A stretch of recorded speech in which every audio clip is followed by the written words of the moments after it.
Imaginem um império tão vasto que se estendia da Índia até o coração do Egito, cruzando desertos, montanhas e mares, unindo sobre um mesmo estandarte povos de dezenas de culturas, línguas e tradições.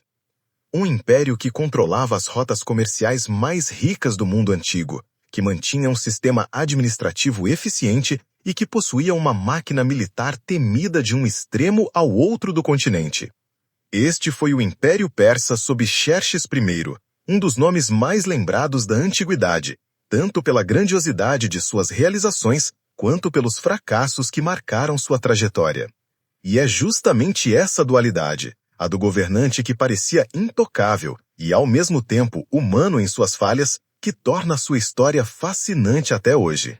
O nome de Xerxes surge na memória coletiva associado a momentos dramáticos, a travessia monumental do Helesponto por pontes flutuantes, a resistência heróica dos 300 espartanos em Termópilas, a destruição de Atenas, a humilhação em Salamina.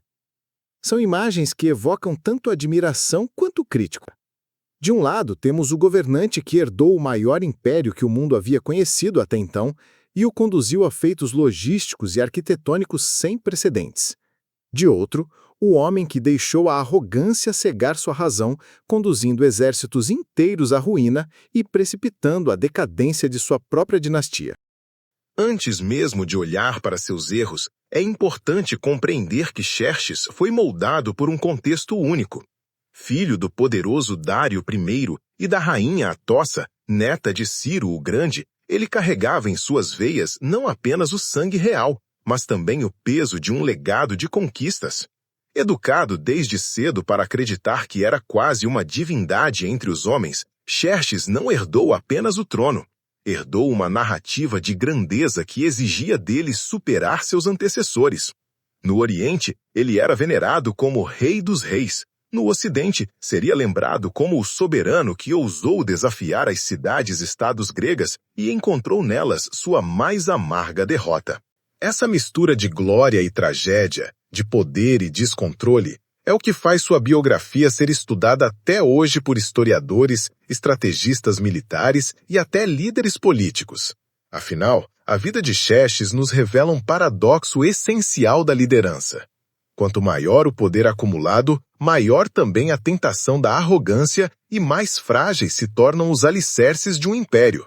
Em Xerxes, encontramos o retrato de um governante que tinha tudo para ser lembrado como um dos maiores da humanidade, mas que se tornou símbolo de como a soberba pode arruinar até o mais vasto dos impérios. Na cultura popular, essa imagem também foi cristalizada. Filmes, romances e quadrinhos representaram Xerxes como um soberano megalomaníaco, quase uma caricatura de tirania. Embora haja exageros artísticos nessas representações, elas não deixam de ecoar percepções históricas, já presentes desde a antiguidade, especialmente nos relatos de Heródoto, o chamado pai da história. Para os gregos, Xerxes encarnava a ameaça oriental, o outro que desafiava sua liberdade e identidade cultural. Para os persas, no entanto, ele foi um rei construtor, patrono de grandes obras em Persépolis e sucessor digno de Dário. Assim, sua imagem oscila entre herói e vilão, dependendo de quem a narra. Este vídeo convida o espectador a mergulhar neste universo. Ao longo dos próximos capítulos, vamos percorrer a jornada de Xerxes desde sua ascensão ao trono até sua queda moral e política. Veremos como ele administrou um império de dimensões inéditas, como planejou e executou a mais ambiciosa campanha militar de seu tempo e como enfrentou e subestimou um inimigo muito menor em número, mas infinitamente mais obstinado em espírito. Mais do que contar batalhas e listar datas, nossa proposta é refletir sobre o que essa história pode ensinar ainda hoje. O que significa liderar com responsabilidade diante de recursos quase limitados? Quais os riscos de acreditar em sua própria infalibilidade? E, sobretudo, como o fracasso de Xerxes moldou não apenas o destino da Pérsia, mas também a ascensão da Grécia clássica e, por consequência, de toda a civilização ocidental. Xerxes nos lembra que a história não é apenas uma sucessão de conquistas e derrotas, mas também um espelho das escolhas humanas. Seu reinado é uma advertência eterna de que nenhum poder é absoluto, de que até o mar, que ele tentou açoitar em sua fúria, pode se voltar contra a vontade de um rei. E é nesse contraste entre poder e vulnerabilidade que reside a essência de sua narrativa. Prepare-se, portanto, para conhecer em detalhes a trajetória de Xerxes I, o imperador que desafiou a história, que ousou sonhar com a dominação global e que terminou servindo de exemplo do custo da arrogância. Porque, no fim, sua vida não é apenas sobre batalhas e impérios, mas sobre a lição atemporal de que a realidade sempre tem a última palavra. No vasto tabuleiro da política persa, a sucessão ao trono nunca foi um processo simples. Ao contrário do que muitas vezes se imagina, a coroa não passava automaticamente para o primogênito. A decisão envolvia linhagem, prestígio, alianças e, sobretudo, a vontade do monarca anterior. Quando Dário I, o Grande, começou a envelhecer, esse dilema se fez presente no coração do império. Dário tinha vários filhos, e entre eles estava Xerxes, nascido por volta de 519 a.C., fruto da união com a rainha Atossa, filha de Ciro o Grande.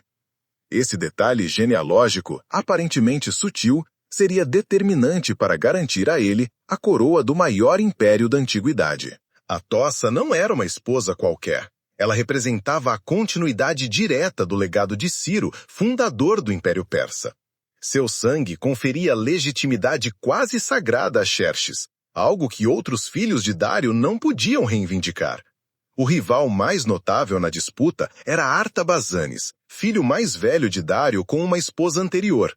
Pela lógica da primogenitura, Artabazanes tinha prioridade, mas pela lógica da tradição persa e da política imperial, a descendência de Atossa pesava muito mais. Assim, quando a sucessão foi decidida, não houve dúvida. Xerxes seria o herdeiro escolhido. Essa escolha, no entanto, não aconteceu sem tensões. No ambiente da corte persa, sempre efervescente de intrigas, facções se formavam em torno dos príncipes. Alguns nobres apoiavam Artabazanes, outros viam em Xerxes a continuidade legítima do sonho de Ciro e a estabilidade do império. A tradição registra que até mesmo Dário hesitou em determinado momento, mas sua decisão final foi em favor de Xerxes, fortalecida pela posição de Atossa como rainha-mãe e pelo prestígio incomparável de seu pai. Quando Dário morreu em 486 a.C., Xerxes herdou não apenas a coroa, mas também um império colossal e turbulento.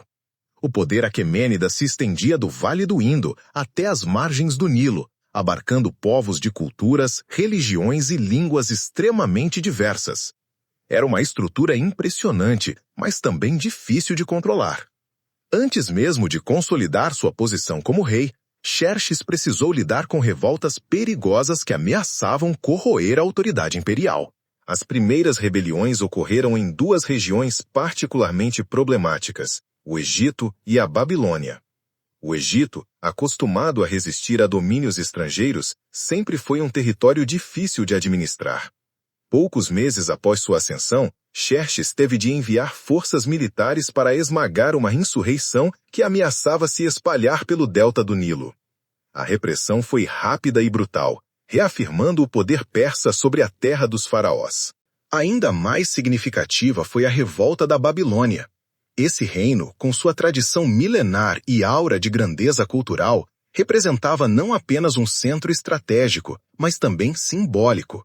Rebeliões da Babilônia eram vistas como desafio direto à autoridade do rei dos reis. Xerxes respondeu com mão de ferro. Enviou tropas, sufocou a insurreição e chegou a tomar medidas que mostravam seu desdém pelos símbolos locais.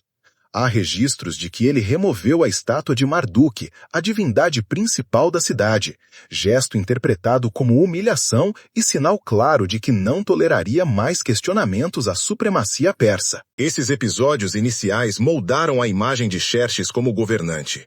Ao mesmo tempo em que consolidava sua posição, ele mostrava ao império e ao mundo que não hesitaria em usar a força para manter o controle. Esse início turbulento foi, paradoxalmente, a sua consagração. Se havia dúvidas sobre sua capacidade de governar, elas foram dissipadas diante da eficácia com que lidou com as rebeliões. Ainda jovem, provava ser capaz de comandar exércitos e de sustentar a máquina imperial deixada por seu pai. Contudo, junto com a consolidação interna, vinha a herança das ambições externas de Dário. O fracasso persa em Maratona, em 490 a.C., havia deixado uma ferida aberta no orgulho real. Para Dário, a invasão da Grécia não era apenas um projeto de expansão, mas uma questão de honra.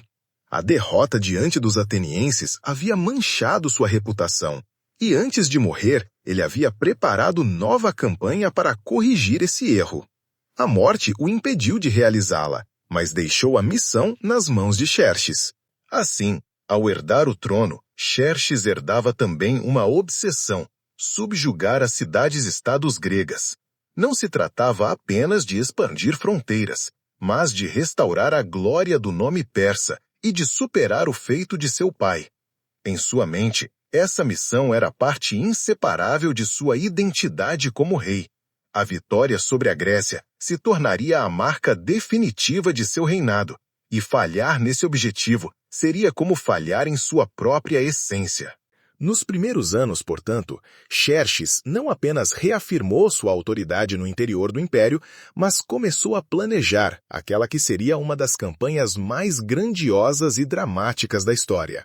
O mundo veria, em breve, que o novo rei dos reis não estava disposto a viver à sombra de Dário.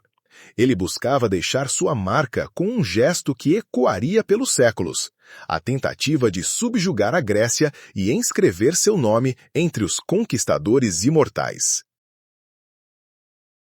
Para compreender a magnitude do reinado de Xerxes I, é fundamental olhar para a estrutura que sustentava o Império Persa em seu apogeu. Ao assumir o trono, ele herdou um estado que não era apenas vasto em extensão territorial, mas sofisticado em termos administrativos, logísticos e culturais.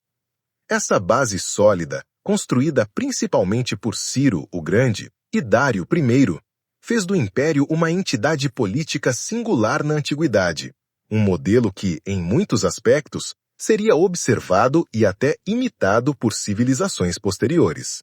O território sob domínio persa ultrapassava os 5 milhões de quilômetros quadrados, algo sem precedentes até então. Do Vale do Indo às margens do Nilo, das montanhas da Anatólia às planícies da Ásia Central, viviam sob a autoridade do Rei dos Reis dezenas de povos com línguas, costumes e tradições distintos.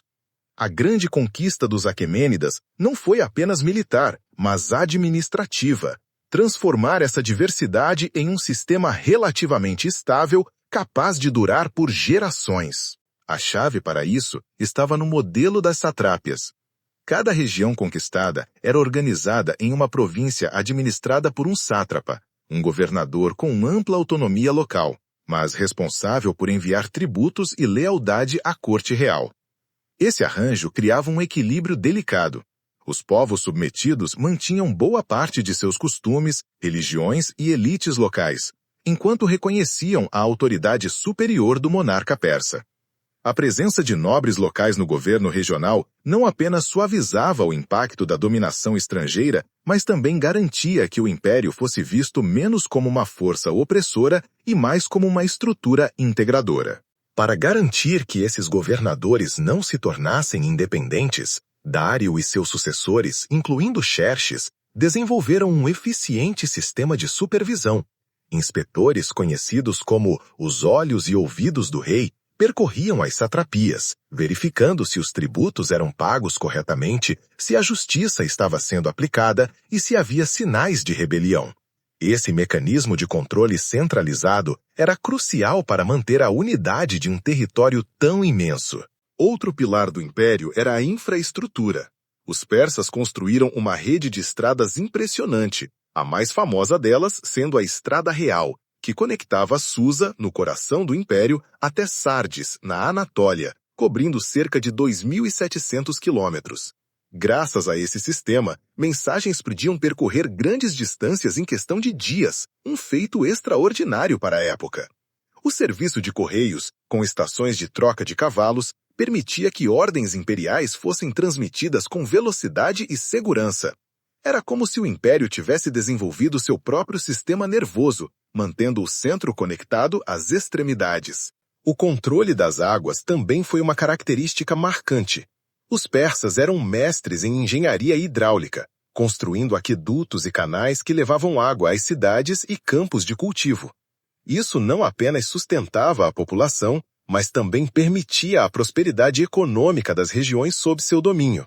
O comércio florescia, impulsionado pela estabilidade das rotas, pela circulação de moedas padronizadas e pela segurança garantida pela Pax Pérsica, a paz imposta pelo poder imperial.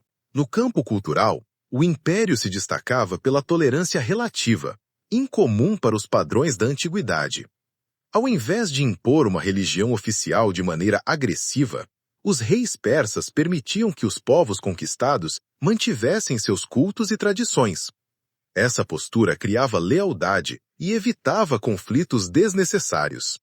Os judeus, por exemplo, foram autorizados a retornar a Jerusalém e reconstruir seu templo durante o período aquemênida, o que demonstra a flexibilidade da administração persa. Persépolis, a grande capital cerimonial fundada por Dário e expandida por Xerxes, simbolizava essa diversidade imperial. Nas escadarias e relevos dos palácios, vê-se a representação de povos de todo o império, trazendo tributos: medos, babilônios, egípcios, lídios, indianos.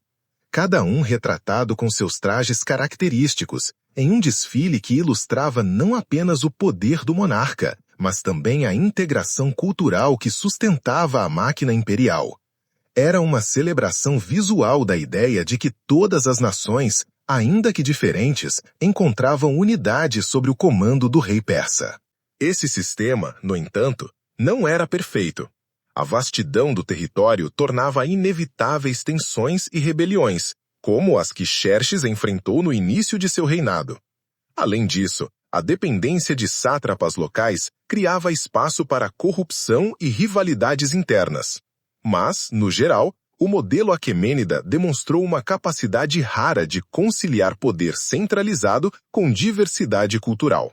Ao olhar para o Império Persa sob Xerxes, percebemos que sua grandeza não estava apenas em seu exército numeroso ou em suas campanhas militares, mas também na sofisticação de sua organização. O império funcionava como um organismo vivo, em que cada parte cumpria um papel essencial para a sobrevivência do todo.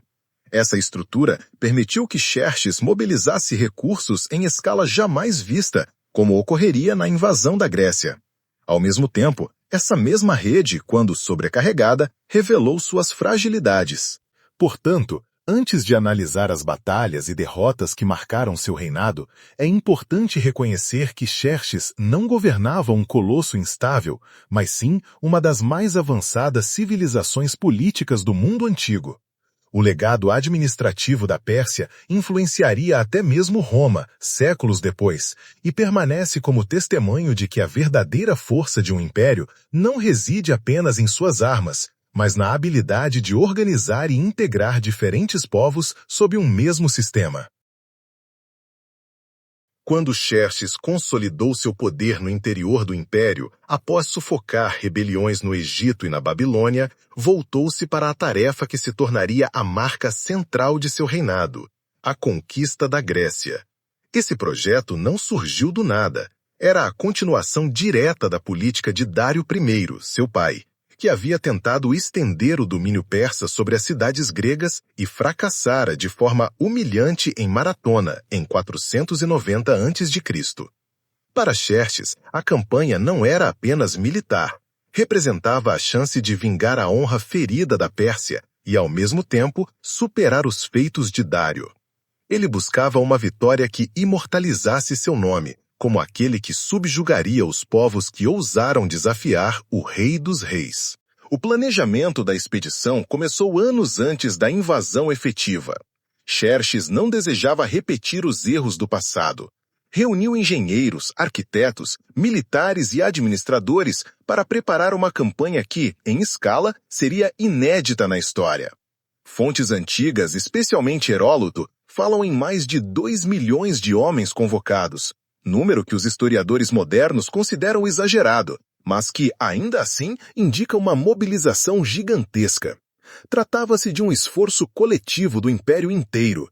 Povos da Anatólia, da Ásia Central, da Mesopotâmia, do Egito e até da Índia enviaram contingentes. Cada grupo trazia suas armas, trajes e táticas, transformando o exército numa verdadeira enciclopédia militar da antiguidade.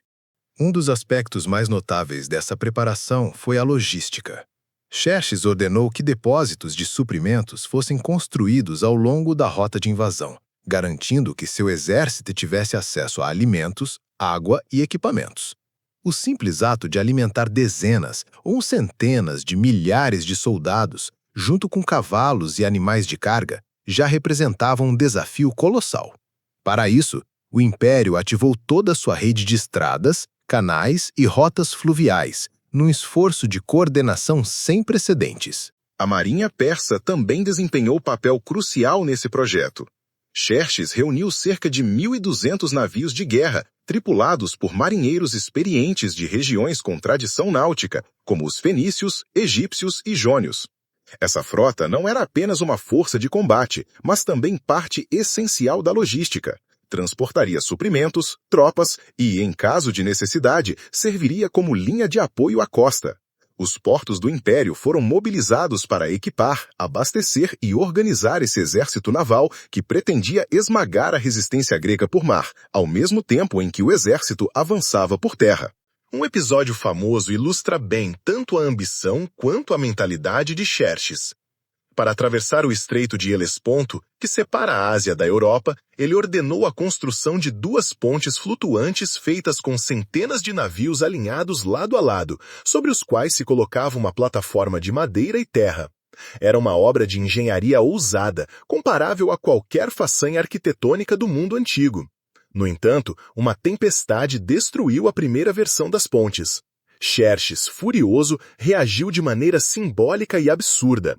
Segundo Heródoto, mandou açoitar o mar com correntes e chicotes, como se castigasse as águas por desobedecerem à sua vontade. Além disso, ordenou a execução dos engenheiros responsáveis pela obra. O episódio, ainda que possa ter sido embelezado pelos relatos gregos, mostra como a confiança do imperador se misturava à arrogância e ao desejo de afirmar seu poder até sobre a própria natureza. Não bastava apenas atravessar o mar. Xerxes também queria evitar obstáculos naturais que haviam prejudicado a campanha de Dário. Determinou que fosse cavado um canal artificial através do Istmo de Athos, na Península Calcídica, para que sua frota pudesse navegar sem risco de naufrágios, como os que haviam destruído navios persas em tentativas anteriores. O canal, concluído com sucesso, permanece como testemunho do alcance técnico e organizacional do Império. Além das obras monumentais, houve também uma cuidadosa preparação política. Xerxes buscou enfraquecer os gregos antes mesmo da invasão. Algumas cidades-estado, aterrorizadas com a perspectiva de enfrentar o poderio persa, preferiram submeter-se, enviando emissários com as tradicionais oferendas de terra e água, símbolos de rendição ao grande rei.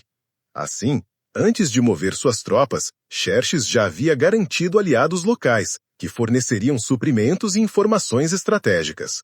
No entanto, Atenas e Esparta recusaram qualquer negociação, unindo-se em uma aliança improvável que mudaria o destino da Grécia.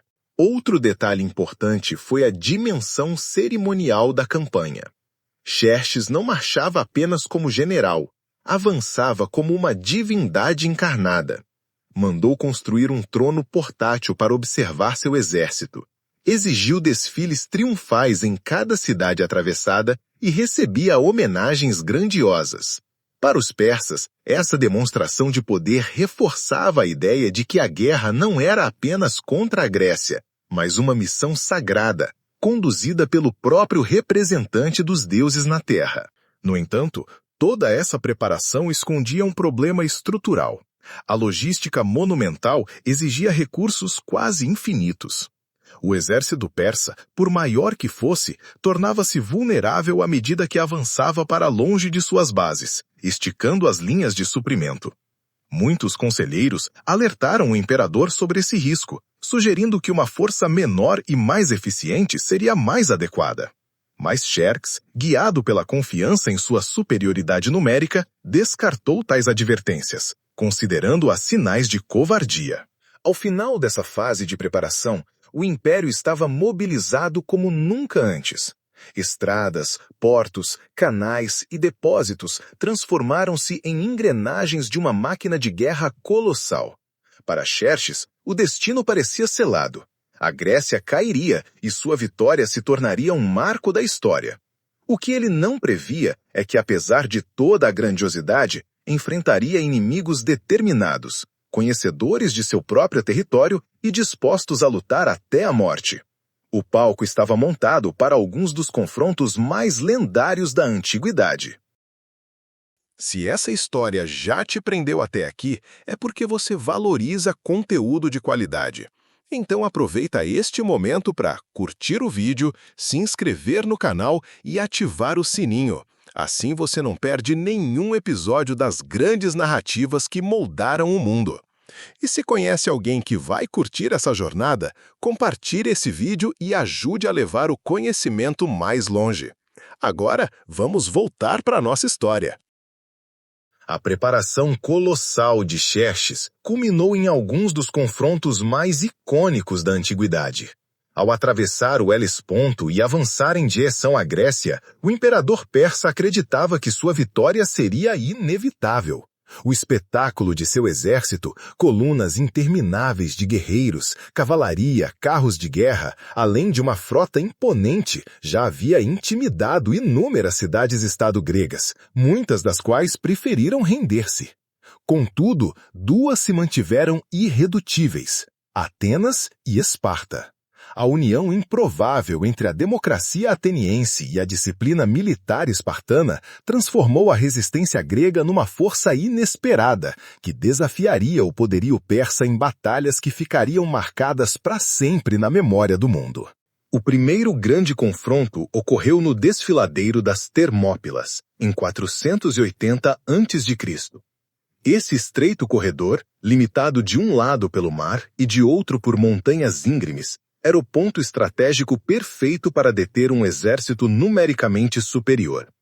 O rei Leônidas de Esparta liderou cerca de 7.000 gregos, entre os lendários 300 espartanos, em uma resistência desesperada contra centenas de persas.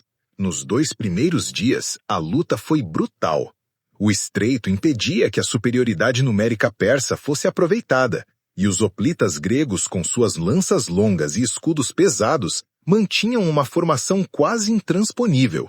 Xerxes enviou até mesmo sua guarda de elite, os chamados imortais, mas nem eles conseguiram romper a barreira grega. A virada veio quando um traidor grego, Efialtes, revelou aos persas uma trilha pelas montanhas que permitia contornar a posição defensiva. Leônidas, percebendo que estava cercado, dispensou grande parte de seus aliados e permaneceu com seus espartanos e alguns poucos fiéis até o fim. O massacre final foi sangrento, mas o sacrifício ecoou por toda a Grécia como símbolo de coragem e resistência. Xerxes venceu, mas a um custo psicológico alto. A aura de invencibilidade persa havia sido manchada. Enquanto as Termópilas revelaram o valor dos guerreiros gregos em terra, a Batalha de Salamina expôs o ponto fraco da estratégia persa no mar. Após incendiar Atenas, Xerxes acreditava que a vitória final estava próxima. Instalado em um trono dourado com vista para o Estreito de Salamina, ele pretendia assistir ao triunfo de sua frota contra os navios atenienses. O general grego Temístocles, no entanto, elaborou um plano engenhoso. Sabendo que a frota persa era maior, mas mais difícil de manobrar, enviou mensagens falsas induzindo Xerxes a atacar no estreito. Convencido de que os gregos tentariam fugir, o imperador ordenou um avanço imediato. O resultado foi um desastre. Os navios persas, comprimidos em águas estreitas, colidiram entre si, enquanto os triremes atenienses, leves e ágeis, cortavam suas formações em ataques rápidos e letais. A derrota em Salamina foi devastadora não apenas em termos militares, mas também morais. O Rei dos Reis, que esperava registrar sua glória, assistiu à destruição de sua frota diante de seus próprios olhos. Mais do que perder navios, ele perdeu a confiança que sustentava sua campanha. Sem o domínio naval, o abastecimento de seu imenso exército em terra tornou-se extremamente difícil. No ano seguinte, em 479 a.C., a luta decisiva aconteceu em Plateia. Enquanto Xerxes retornava a Pérsia, preocupado com revoltas internas e deixando seu general Mardônio encarregado da campanha, os gregos reuniam suas forças. Sob a liderança de Esparta e Atenas, formaram uma coalizão de cidades-estado determinada a pôr fim à ameaça persa. A Batalha de Plateia reuniu dezenas de milhares de combatentes de ambos os lados. Inicialmente, houve manobras cautelosas, com os gregos evitando um confronto direto. Mardônio acreditava que poderia dividir seus adversários com promessas de alianças, mas subestimou a determinação da coalizão helênica. Quando o choque finalmente ocorreu, a infantaria pesada grega mostrou novamente sua superioridade. Os hoplitas, em formação cerrada, esmagaram as tropas persas mais leves. Mardônio foi morto em combate, e a derrota transformou-se em desintegração. O exército persa entrou em retirada desordenada. Plateia selou o fracasso da campanha de Xerxes. Embora o império continuasse poderoso e permanecesse uma força central no Oriente, a tentativa de subjugar a Grécia estava definitivamente encerrada.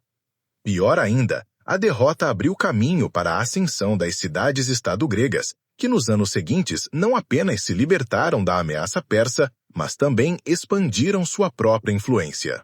A série de batalhas, Termópilas, Salamina e Plateia, deixou marcas profundas.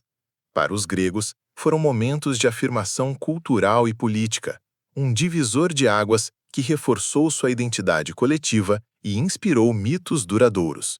Para os persas, representaram a frustração de um projeto grandioso, o desgaste de recursos colossais e a primeira grande derrota de sua expansão ocidental. Xerxes, que havia iniciado a campanha buscando glória imortal, retornava agora à sua capital, carregando o peso de um fracasso irreparável. Se a memória de Xerxes ficou marcada no Ocidente pelas derrotas militares diante dos gregos, no Oriente o retrato é bem mais complexo. Apesar dos fracassos nas batalhas de Salamina e Plateia, seu reinado também deixou marcas duradouras em termos arquitetônicos, culturais e políticos. O legado de Xerxes não pode ser compreendido apenas pelo prisma da guerra.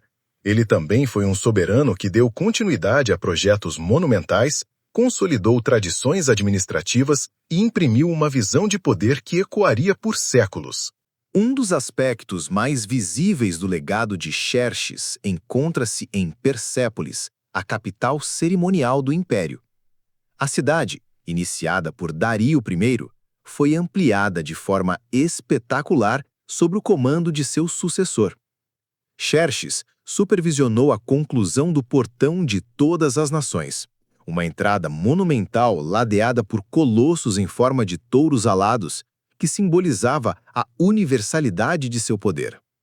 Era por esse portal que desfilavam os representantes das diversas satrapias durante as festas de o Ano Novo Persa, trazendo tributos ao soberano. Outro marco arquitetônico associado ao seu reinado foi o Salão das 100 Colunas, uma estrutura gigantesca que, segundo arqueólogos, poderia abrigar milhares de pessoas ao mesmo tempo. Ali, cerimônias e recepções oficiais reforçavam a imagem de majestade imperial. Esses projetos não eram apenas construções funcionais, eram símbolos cuidadosamente elaborados para transmitir a ideia de que o império era eterno e que o rei, como representante dos deuses, governava todas as nações conhecidas.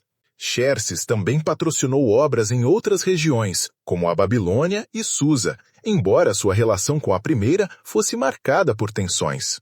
O saque de templos e a remoção de símbolos religiosos, provavelmente para conter revoltas, acabaram deixando uma memória negativa entre os babilônios. Ainda assim, a amplitude de suas construções reforça a imagem de um governante preocupado em deixar sua marca física na paisagem do império. Em termos culturais, o reinado de Xerxes deu continuidade a uma política de relativa tolerância, característica dos Aquemênidas. Povos conquistados podiam manter suas práticas religiosas e sociais, desde que reconhecessem a autoridade imperial. Essa flexibilidade foi um dos fatores que garantiram a longevidade do império. Ao mesmo tempo, o rei era associado ao zoroastrismo, a religião que havia ganhado destaque entre as elites persas. A iconografia de suas construções muitas vezes remete à dualidade entre ordem e caos, refletindo valores dessa tradição espiritual. Xerxes aparece em inscrições quadrilíngues, persa antigo, elamita, acádio e babilônico como o Rei dos Reis, título que buscava consolidar sua imagem como soberano universal. Essa multiplicidade linguística também revela a consciência de governar uma sociedade multicultural. As mensagens inscritas em diferentes idiomas não eram apenas um gesto de inclusão, mas também um mecanismo político para afirmar sua presença em todas as regiões do império. Politicamente, Xerxes não promoveu mudanças radicais em relação à estrutura deixada por Dário. Ele manteve as satrápias, reforçou a rede de comunicação e fortaleceu a arrecadação de tributos. Seu governo, nesse sentido, foi de continuidade. Entretanto, os custos da campanha grega e a manutenção de obras monumentais geraram um peso financeiro considerável. Alguns historiadores apontam que o período pós-invasão foi marcado por maior centralização do poder e por sinais de desgaste administrativo, refletidos em rebeliões e tensões nas províncias mais distantes. A relação de Xerxes com as elites locais foi ambígua. Em algumas regiões, buscou cooperação. Em outras, respondeu com dureza às insubordinações. Essa oscilação contribuiu para a percepção entre seus contemporâneos de um governante ao mesmo tempo grandioso e implacável.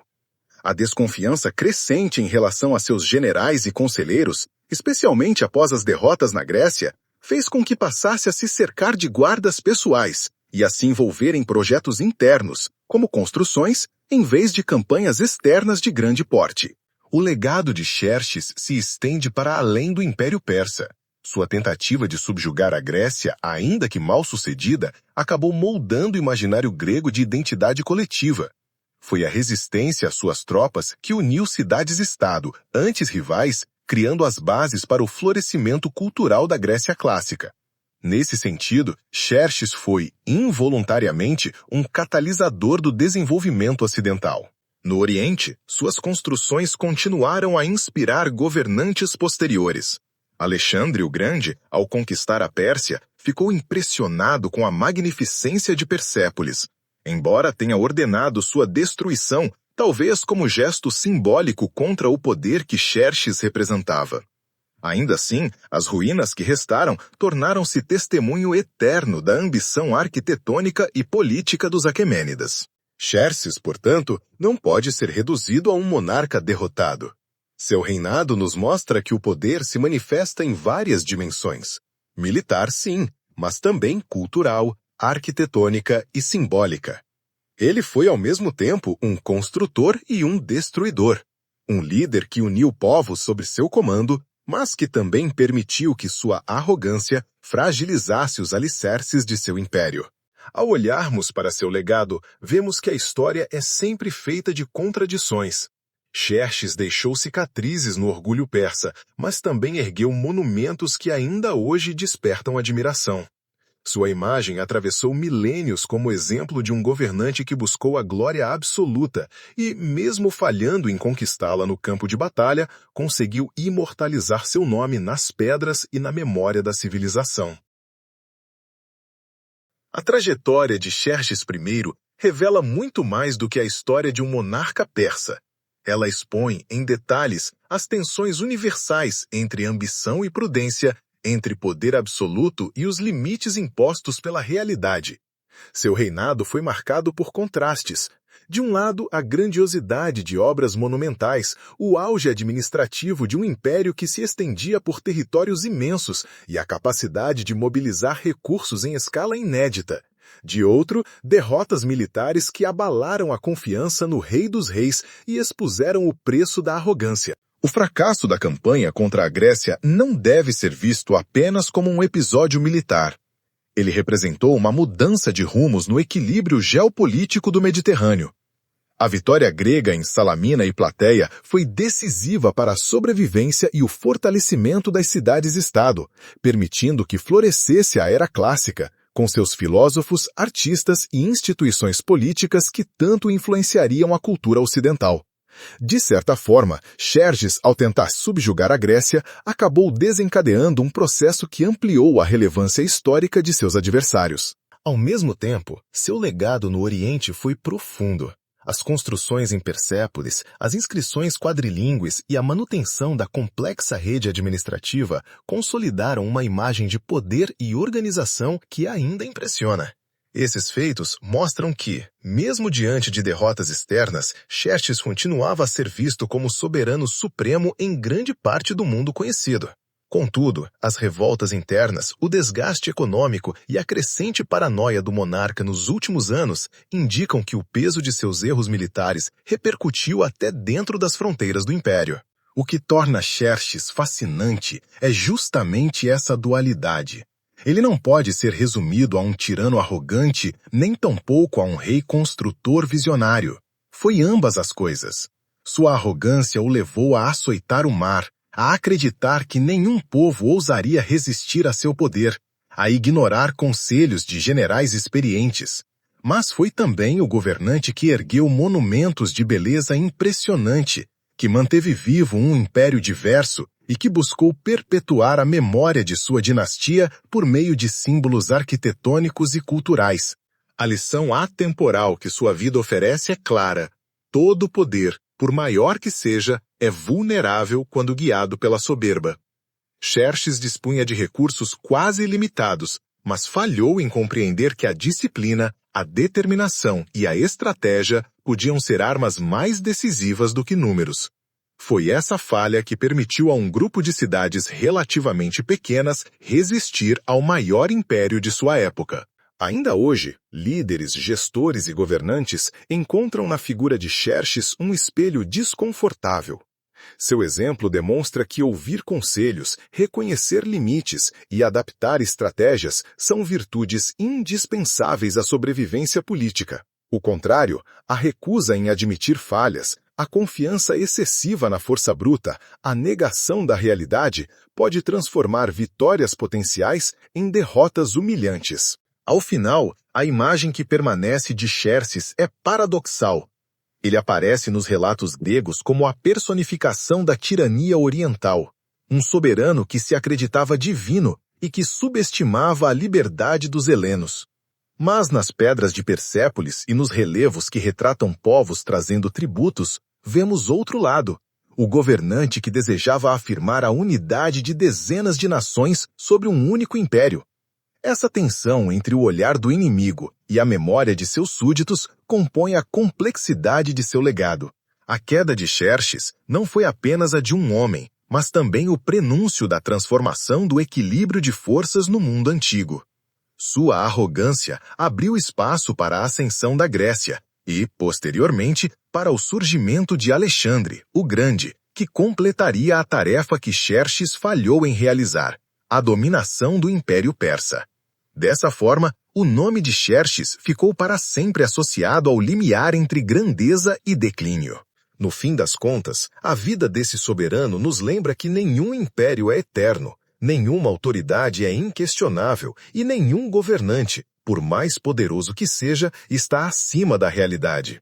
Xerxes I foi um gigante de seu tempo, mas também um exemplo eterno de como o excesso de confiança pode se tornar o maior inimigo de um líder. Se você gostou dessa viagem pela história, mostre seu apoio. Curta, se inscreva e ative as notificações. Isso ajuda o canal a crescer e garante que você receba os próximos vídeos épicos diretamente no seu feed. E claro, compartilhe com seus amigos que também são apaixonados por história. Até a próxima!